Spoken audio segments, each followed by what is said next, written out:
আমরা ওই জায়গায় কেন যাচ্ছি যে এই জায়গাটাতে আপনি নির্বাচনটাকে একটা টাকার খেলায় পরিণত করছি। আমি বারবার বলেছি নির্বাচনকে it has to go back to the early days, যখন একজন শিক্ষকও মনে করতেন যে যদি উনি মনে করতেন যে আমি জনপ্রতিনিধি হতে চাই, সে সাহসটা করতেন, সাদা কালো লিফলেট ছাপিয়ে নেমে যেতে পারতেন।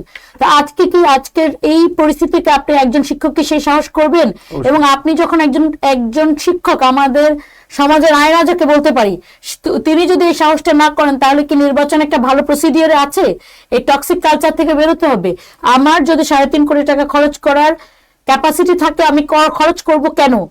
একমাত্র তখনই করব যখন আমি মনে করবো 3.5 কোটি টাকা আমার উঠে আসবে। আমি একজন পার্লামেন্টারির বেতন আই থিঙ্ক 1.5 লাখ টাকার আশেপাশে।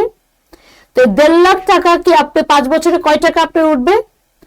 আপনি পার্লামেন্টারিয়ান হলে তো আপনি আর অন্য কোনো জব করতে পারবেন না বাই ডেফিনিশন।